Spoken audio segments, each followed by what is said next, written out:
Hello, this is Barangay San Antonio, where you can see the beautiful places in Oriental Mindoro.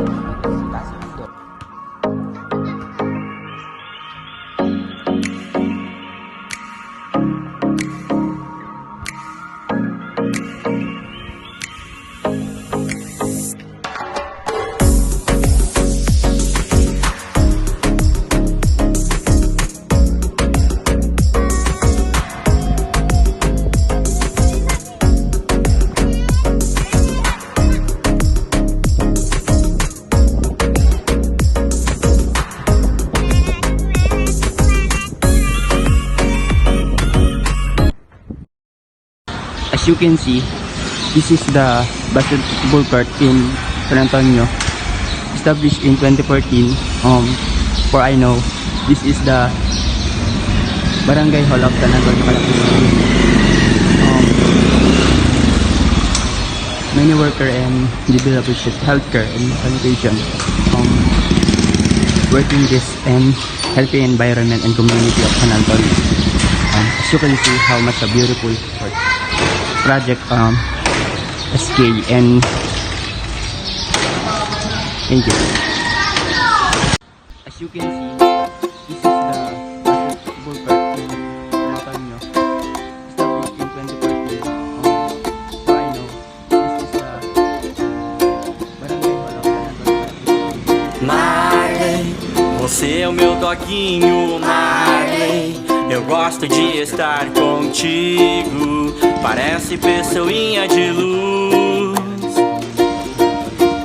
Marley, você minha vidinha, Marley. Olhar que só emana paz, é a juventude do sol da manhã. Andando na praia, na rua ou na praça, tanto faz. Onde ele passa, convida as pessoas pra brincar. Sir, pwede po kayo magbahagi ng about sa restaurant. Ano pong history nito? Sir, itong Tropical Heavens Burger House and Resto Bar po ay kakatayo lang nito noong last September 2023.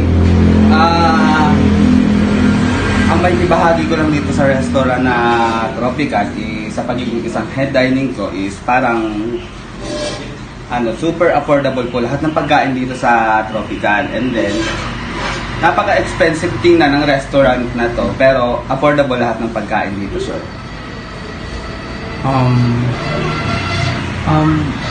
Sino pong merong idea ng pag-design nito? Parang may alam po ba kayo ng idea? Sir, sa idea ng restaurant na ito is management ang nakakaalam. Thank you po. Ano po mga specialty na pagkain na ina-offer? Sir, specialty namin dito is meron kami dito mga chow pan rice. Specialty namin is mga like na mga lomi Batangas. Ayan, kagaya ng mga pizza, burgers. Ang burgers namin is buy one take one. Ang specialty namin talaga dito ay ang chow pan. Thank you po. Yes po.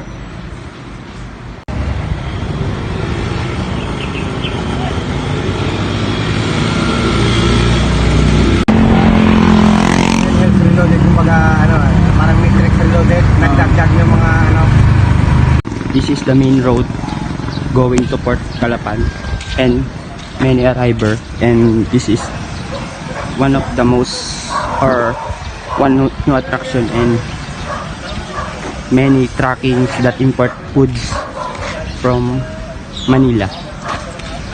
You can see it, how much wonderful barangay in San Antonio. This is the main going to Port Calapan and many arriver, and this is one of the most or one new attraction and many truckings that import foods from Manila.